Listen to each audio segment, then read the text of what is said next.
ពួកគេគ្មានសមត្ថភាពប្រយុទ្ធប្រឆាំងនឹងកងទ័ពម៉ុងយេអីឡើយប្រតិបត្តិការប្រមាញ់របស់ម៉ុងយេទទួលបានជោគជ័យយ៉ាងធំធេងដោយពួកគេបញ្ជូនកងកម្លាំងដែលតម្រៀបគ្នាឲ្យយកសាកសពរុយចម្រាញ់ត្រឡប់ទៅមូលដ្ឋានវិញប្រតិបត្តិការប្រមាញ់បែបនេះត្រូវបានធ្វើឡើងរាល់ថ្ងៃហើយសំណាងល្អដែលការខូចខាតនេះមិនមានន័យអ្វីចំពោះរាជអាណាចក្ររុយចម្រាញ់ទេដូច្នេះក្រោយមកពួកគេក៏មិនបានធ្វើសកម្មភាពដង្វេះទប់ទៅម៉ុងយេដែរប៉ុន្តែនៅឆ្ងាយរាប់រយគីឡូម៉ែត្រឆ្ងាយកងទ័ពដំណើរការកំពុងរងទុក្ខពីការក្តៅហើយគ្មានទឹកភ្លៀងការខ្វះខាតចំណីអាហារបង្ខំឲ្យពួកគេ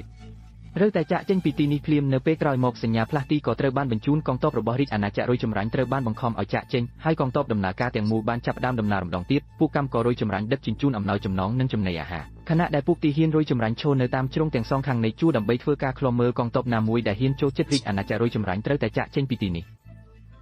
ក្រោយមកពួកគេបានបញ្ជូនកម្លាំងការងារមួយចំនួនធំដើម្បីស្វែងរកទីតាំងឆ្លងទន្លេដែលសមរម្យដែលកម្លាំងការងារភាគច្រើននឹងត្រូវជន់ទឹកហូរយកទៅប៉ុន្តែពួកគេនៅតែបន្តទៅមុខដោយមិនរួញរាសំណាងល្អដែលការលះបង់របស់ពួកគេមិនឥតប្រយោជន៍ទាហានធំបានឆ្លងកាត់ទន្លេនោះបានទោះបីជាយ៉ាងណាក៏ដោយប៉ុន្តែពួកគេបានចូលទៅក្នុងទឹកដីនៃសត្វស្រមោលមួយក្រុមទៀតដោយចៃដន្យនេះគឺជាក្រុមស្រមោលក្រហមដែលស៊ីសាច់ហើយកាចសាហាវនឹងចូលចិត្តវីតបសត្វស្រមោលក្រហមដែលធ្វើភារកិច្ចឃ្លាំមើលក៏បានឃើញក្រុមអ្នកទៅលេបកណ្ដុរដែលចូលមកក្នុងទឹកដីនេះពួកគេបានបញ្ជូនសារអំពីការ